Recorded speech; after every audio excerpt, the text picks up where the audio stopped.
지금 미국이 말이야 30년대랑 비슷한 것 같아. 이런 말을 하는 거는 정말 악담을 하는 겁니다. 하하, 진짜 니네를 다 뒤졌어 이것들아 하는 말이랑 똑같거든요. 예! 안녕하십니까 하나님들 강원국입니다. 여러분이 기다리고 기다리던 폭락장후 싹쓸이 전력 업그레이드 제4탄 미국 시장입니다. 네, 여러분들이 댓글에서 미국 시장을 꼭 해주세요 하시는 분들이 굉장히 많았는데요. 네, 그래서 해드립니다. 그런데 미리 말씀드리는데 조금 실망하실 수도 있습니다.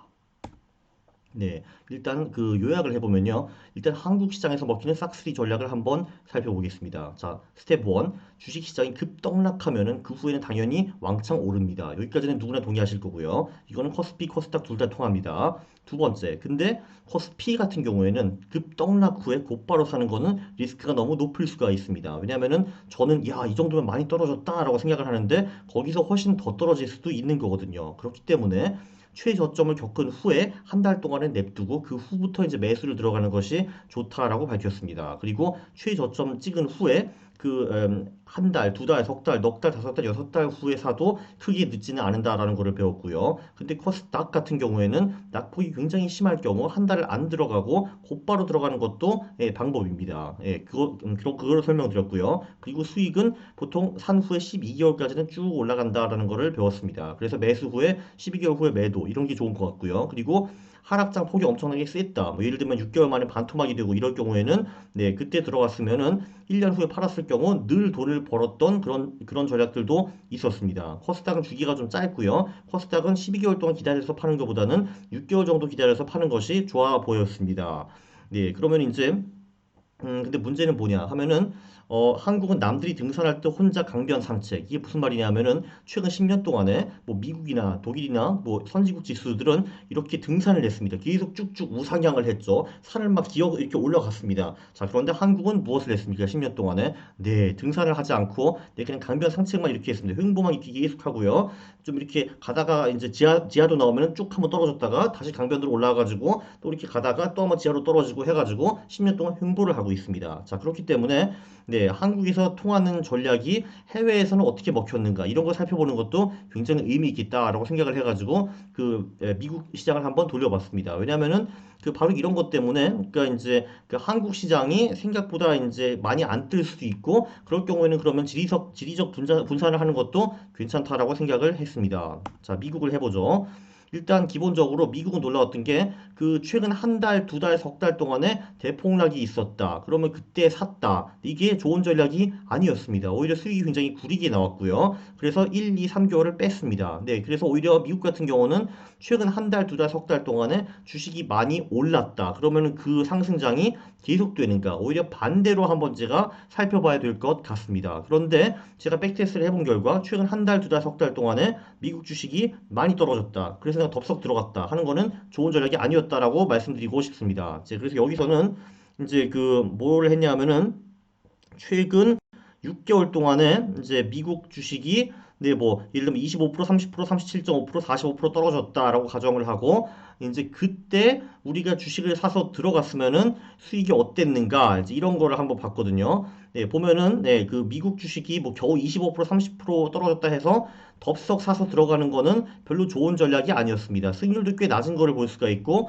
뭐 1년 보유에도 뭐 먹는 게 뭐 8%, 10%뭐 보통 때와 큰 차이가 없다는 거를 볼 수가 있었습니다. 근데 미국 시장이 좀 많이 떨어졌다. 그러니까 예를 들면은 뭐 37.5%, 45% 이런 식으로 반년 내에 굉장히 강도 높게 떨어졌다라고 하면은 그때는 곧바로 들어가서 첫 달부터 수익을 먹을 수 있었습니다. 뭐 예를 들면은 미국 주식이 반년 만에 45% 떨어진 사례는 많지는 않으나 이럴 때 들어가가지고 덥석 들어가서 한 달을 버텼다 하면은 평균적으로 15%라는 엄청난 수익을 낼 수가 있었고요. 참고로 이렇게 미국 시장이 대떡락한 후에는 한 석 달 정도 수익이 굉장히 강렬하게 높았습니다. 석 달 만에 여기서 14% 그리고 미국 시장이 45% 까일 경우에는 그 후에 석 달 동안에 55%를 먹을 수 있었고 뭐 이런 거를 볼 수가 있고요. 근데 그 후에는 그 수익이 좀 더디게 올라가는 거를 볼 수가 있습니다. 그러니까 미국 시장이 정말 대떡락을 하면은 석 달 동안에 그 부분을 상당히 만회한다라고 볼 수가 있고요. 그래서 이제 그 6개월 타임 프레임으로 보면은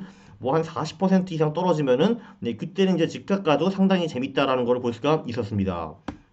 네, 최근 1년을 보면요, 반토막 정도라고 보시면 될 것 같아요. 그러니까 이제 여기서도 보면은, 뭐, 1년 동안에 미국 주식이 30%, 40% 정도 떨어졌다. 그때 이제 들어갔다 하면은, 네, 그 후에 수익이 뭐 그렇게 높지는 않은 거를 볼 수가 있습니다. 아, 미국 주식엔 반토막 정도 해줘야지. 1년 걸쳐가지고. 그때 이제 우리가 들어갔다 하면은, 네, 그러면은 수익이 그럭저럭 꽤 나오는 거를 볼 수가 있고요. 물론 이게 한국보다는 높지는 않습니다. 뭐, 예를 들면은, 미국 시장이 1년 만에 55% 떨어진 사례도 간혹 있었습니다. 왜냐면 이게 백테스트 구간이 되게 길어요. 1885년, 1800입니다. 1900이 아니고 130년 기간으로 돌려봤는데 네, 이럴 때도 가끔 있었습니다. 1년 만에 55% 떨어진 때. 그때 이제 들어가가지고 이제 1년을 버텼다 하면은 뭐 평균적으로 30% 정도 먹을 수가 있었는데 수익률이 70%밖에 안 되는 거를 볼 수가 있었습니다. 그러니까 이런 사례가 10번 있었다 하면은 7번은 당연히 30%보다 훨씬 더 많은 돈을 벌었을 것이고 3번은 1%도 못 벌었다라는 거를 볼 수가 있습니다. 오히려 이제 손실을 봤다라는 거를 볼 수가 있었고요. 그래서 이 그 미국 시장의 떡락 후에 싹쓸이하는 그 전략은 한국보다 훨씬 덜 먹힌다는 거를 볼 수가 있었습니다.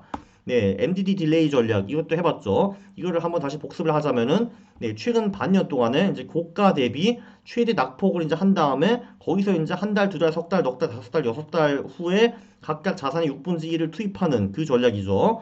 예, 그러니까 이제 최대 낙폭이 갱신되면은 그 시점부터 이제 또 한 달 대기를 한 다음에 한 달 동안 최저점이 깨지지 않았네. 그러면 그날 들어가는 겁니다. 그리고 이제 또 두 달 후에 석 달 후에 넉 달 후 이런 식으로 자산을 좀 분산 투자하는 그런 전략이고요. 그리고 각각 이제 보유를 한 다음에 1년 후에 매도를 하기 때문에 최대 18개월짜리 전략입니다. 네, 그렇게 한번 돌려봤더니만요.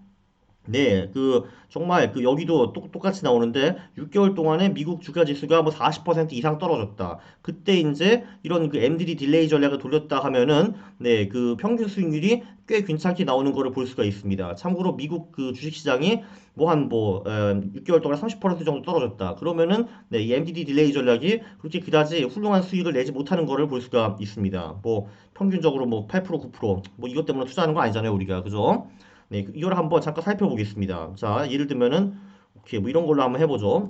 자, 이게 백테스트 한 건데, 오케이, 여기서는 지금 6개월 동안에 그 S&P 500이 40% 이상 떨어진 거를 대폭락 구간으로 정리를 했고요.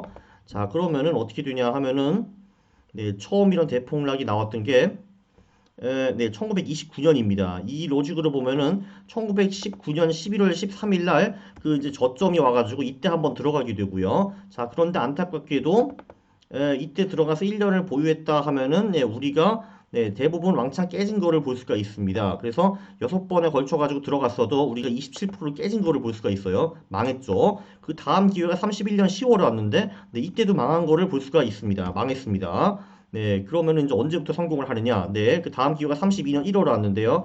이때도 자산을 6등분 해가지고 들어갔다라고 치면은 처음에는 별 볼 일 없었는데 나중에 이제 좀 빛을 봅니다. 그래서 6등분해서 들어가면은 이때는 조금 돈을 벌 수 있었고요. 이런 기회가 이제 32년 6월에 또 한 번 오는데 이때는 돈을 왕창 번 거를 볼 수가 있습니다. 이때는 왕창 벌었고요.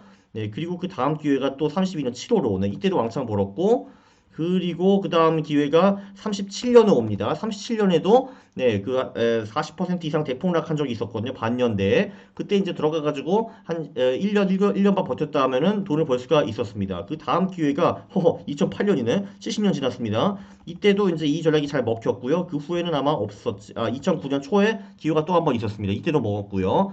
자, 그래서 여기서 이제 그리고 이거를 이제 1년 전략으로 해도 뭐 대동소이한 결과가 나오는데 자 그래서 여기서 이제 느낀 게 뭐냐면은 우리의 대부분 사례는 1930년대에 있었던 사례입니다. 1930년대부터 지금까지 놀랍게도 미국 시장은 크나큰 그 충격이 별로 없었던 겁니다. 2008년에 큰 충격이 있었고요. 1974년에 좀 그 한 중간 정도 되는 충격이 있었고 87년에 좀 충격이 있었는데 정말 이렇게 뭐 반년 만에 주식시장이 40% 떨어지고 이런 어마어마한 사건들은 미국 역사에 별로 없었다는 걸 볼 수가 있었습니다.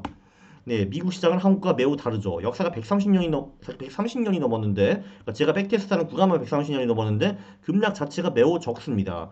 네, 그리고 이제 MDD 딜레이 전략, 그러니까 한마디로 그 최저점을 뚫고 이제 한 달, 두 달, 석 달, 넉 달, 다섯 달 기다려가지고 들어가는 고 전략. 그거는 미국 시장이 정말 뭐 반년 만에 최소 40% 이상 또는 1년 내에 50% 이상 떨어지는 그 대폭락이 와야지만 이 전략이 먹힌다라는 걸 볼 수가 없습니다. 근데 사례가 일단 별로 없고 그리고 대부분 사례는 1930년대에 그 밀집되어 있는 거를 볼 수가 있습니다. 그래서 이게 지금 통계적으로 유의미한지 그게 사실 조금 의문이기는 합니다. 네, 여기 다시 말씀드렸네요. 반년 안에 최소 40%, 더 좋은 거는 50% 떨어진 후에야 그냥 딜레이 없이 입성하는 것이 미국 시장은 스마트한 것 같습니다. 네, 아유, 여기 또 말았네. 샘플 사이즈 적고 오르댐. 30년대에 모여있어. 네, 근데 또 이제 흥미로운 사항이 또 있습니다. 이건 지금 S&P 500이었고요. 나스닥에서는 이 전략이 하나도 안 먹힙니다. 왜 그럴까요?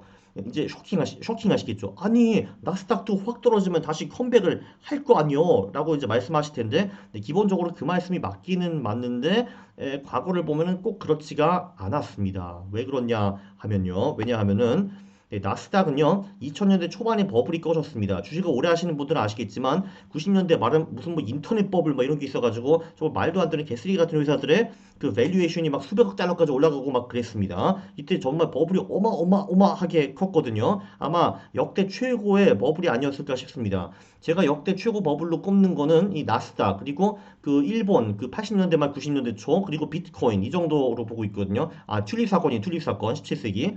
이런 게 어쨌든 자, 여기는요. 그 나스닥이 너무 버블이 심해가지고 이제 우리 규칙으로는 한 1년 동안에 뭐 한 반토막 정도는 우리가 들어가야 되잖아요. 네, 근데 그걸로 끝나지가 않은 겁니다. 나스닥은 반토막 후에 또 한 번 반토막이 된 겁니다. 나스닥이 2000년 초반에 5,000점까지 올라갔거든요. 또 5,000점이 1,250점까지 떨어진 겁니다. 반토막에 반토막이 된 거죠. 그리고 또 일부 주식들은 여기서 또 한 번 반토막 된 주식들도 있었습니다. 마이너스 99.8% 이런 주식들이요. 네, 그래서 우리가 여기서 깨달을 것은 무엇이냐? 이 한마디로 그 대폭락 후 싹쓸이 전략을 하기 전에 도대체 이 주식시장의 밸류에이션이 대충 어느 정도인가는 봐야 되는 겁니다. 그러니까 시장이 너무 고평가되어 있으면은 이 대폭락 후 그 반등 전략이 안 통할 수도 있다라는 겁니다. 왜냐하면은 워낙 너무 비쌌기 때문에 70% 80% 떨어져도 아직 제값에 도달하지 못한 겁니다. 그래도 고평가되어 있을 수도 있는 거예요. 네, 이제 보시면요. 2000년에 그 나스닥의 펄을 제가 찾았거든요. 근데 이제 제가 찾은 요 자료에서는 152로 나오는데 딴 자료에서는 175라고 나온 적도 있고 딴 자료에서는 200으로 나온 적도 있습니다. 그러니까 나스닥이 그 당시에 순이익이 너무 적고 밸류에이션이 너무 높아가지고 당시 퍼가 150인지 200인지 사람들이 기억도 못하는 겁니다. 되게 놀랍죠. 그리고 PBR도 자그마치 6.7. 참고로 한국은 1도 안 되죠. 그죠? 참고로 한국의 퍼는 역사적으로 보통 한 10 정도고 미국도 보통 15에서 20 정도 언저리에 움직입니다. 근데 당시 나스닥의 퍼가 152였어요. 그러니까 그냥 단순하게만 봐도 야 나스닥이 그냥 그 내재 가치보다 최소한 뭐 3배, 5배는 그 부풀려져 있었다. 이렇게 볼 수가 있었습니다. 자, 한국은 어떨까요? 한국 시장은 걱정할 필요가 없습니다. 하하하. 제가 한국 시장이 가장 저평가되었던 시기를 모았는데요. 98년 6월 IMF 이때 그 당시 한국의 PBR가 0.42였습니다. 네, 왜냐하면 한국이 부도 직전에 있었고 정말 부도를 해가지고 파산할 수 있었다라는 그런 이제 두려움이 굉장히 높았고 당시 기업들이 부채가 엄청나게 많았기 때문에 진짜 망할 수도 있겠다라고 생각해가지고 네, 이 98년 6월에 한국 PBR가 사상 최저인 0.42였는데요. 물론 이때 샀으면 1년 만에 196%를 벌 수가 있었습니다. 2004년 7월 이때도 한국이 엄청 쌌죠. 이때가 바로 워렌 버핏이 한국 주식을 보고 코리아 야 왜 이렇게 싸? 대박 나 여기 들어갈래. 나 한국인에서 아무것도 모르지만 여기 너무 싸다. 자 1억 불 투자할게 빵! 할 때가 2004년 7월이었는데 이때 놀랍게도 한국 PBR가 1위였습니다. 그렇게 싸지도 않았는데 당시에는 이제 대형주, 소형주가 굉장히 구분이 되어 있어서 대형주는 제대로 평가를 받고 있었고 한국 소형주는 더럽게 쌌거든요. 그래서 그때 워렌 버핏이 한국 소형주를 집중적으로 투자를 한 겁니다. 네, 그리고 2009년 2월 금융위기 바로 직후 이때 이제 코스피가 1063점까지 떨어졌었는데 그러니까 2월 말 기준으로요. 그 제가 알기로는 그 전에는 한번 900대까지 떨어진 적도 있습니다. 어쨌든 이때 한국의 PBR가 0.81이었습니다. 이때도 더럽게 쌌는데 자 지금 금요일 날 3월 27일 날 한국의 PBR가 0.74입니다. 이게 굉장히 놀랍죠. 그러니까 한마디로 금융위기의 최악의 순간보다 지금 한국 주식이 더 싼 겁니다. 네, 그렇기 때문에 이렇게 나스닥처럼 혹시 한국 시장이 고평가되어 있어가지고 반토막이 반토막을 할 수 있는 거 아니야? 그럴 일은 절대 없습니다. 지금도 한국 시장이 너무 싸거든요. 근데 이제 이렇게 간혹 나스닥 같은 초비싼 시장, 이럴 때 이제 반토막 후에 싹쓸이 전략을 쓸 때는 조심해야 된다라는 겁니다. 너무 고평가되는 시장은 반토막 된 후에 또 반토막이 될 수도 있는 겁니다. 네, 야, 그러면은 요약을 하면은 미국 시장이 상당히 부럽습니다. 야, 역사가 130년이 넘는데 이게 반년, 1년 만에 반토막된 그런 계기가 1930년대를 제외하면은 거의 없어. 정말 놀랍지 않습니까, 이거? 1930년도 후에 2008년이야. 야, 대박 아닙니까? 근데 이제 지금 레이 달리오가 계속 하는 소리가, 지금 미국이 말이야, 30년대랑 비슷한 것 같아. 이런 말을 하는 거는 정말 악담을 하는 겁니다. 하하, 진짜 니네를 다 뒤졌어, 이것들아. 하는 말이랑 똑같거든요. 네, 레이 달리오의 말이 맞는다고 하면은, 네, 세상이 조만간 굉장히 어려워질 겁니다. 어쨌든, 진짜 100년 동안의 진정한 역경은 1940년대, 2008년, 그리고 지금 2020년이 전부 다입니다. 그리고 2020년은 미국이 잘못이라고 할 수는 없죠. 세균이 어디서 갑자기 뛰어나온 거니까요, 바이러스가. 네, 그 대신에 이제 미국 시장은 우리의 폭락구 싹쓸이 전략을 백테스트 하기가 좀 어렵습니다. 왜냐면 사례가 일단 좀 적고, 그리고 대부분 사례가 1930년대에 모여있기 때문에 그거를 지금 현대에 좀 적용할 수 있는지 그게 좀 의문입니다. 물론 그래도 저도 제 알량한 감각이라는 것이 있는데, 네, 그래도 미국 시장이 반년 만에 40%, 그리고 1년 만에 50%씩 막 깨지고 그러면은, 네, 그러면 눈 딱 감고 들어가도 제가 보기에는 될 것 같은데 저를 꼭 믿지는 마십시오. 제 알량한 감각 따위는 아무것도 아닙니다, 여러분. 네, 그리고 이제 나스닥에서 중요한 거는 밸류에이션도 이 대폭락구 싹쓸이 전략 때 조금 봐야 됩니다. 그렇지. 왜냐면은 초대형 버블이 팡 터지면은 반토막 후에 또 반토막도 충분히 가능합니다. 네, 그래서 이제 이런 거를 다 종합해 봐도 지금 미국 시장이 이거 코로나 전에 터지기 전에 상당히 고평가되어 있기 때문에 이 대폭락 후 싹쓸이 장터로 한국이 미국보다 더 유리하다고 저는 생각을 합니다. 네, 다음에는 뭐 중국이랑 일본 시장 같은 것도 좀 돌려볼 텐데요. 뭐 큰 거를 기대하실 필요는 없습니다. 네, 일단 일본의 버블도 나스닥이랑 만만치 않았죠. 얘네들은 어떻게 되는지 그런 것도 조금 궁금했습니다. 그리고 이제 중국, 일본을 마지막으로 하고 그 후에는 이제 개별주가 이렇게 대폭락구 싹쓸이 전략 이런 게 통하는지 네, 분석을 해볼 겁니다. 삼성전자 등등등 그렇습니다. 이거 진짜 굉장히 유익한 영상이었죠. 물론 미국 시장이 잘 안 통하는 거를 보고 조금 실망하셨을 수도 있습니다. 그래도 구독을 누르시고 영상에는 좋아요를 누르는 겁니다. 싫어요를 누르면 제가 매우 싫어합니다. 감사합니다.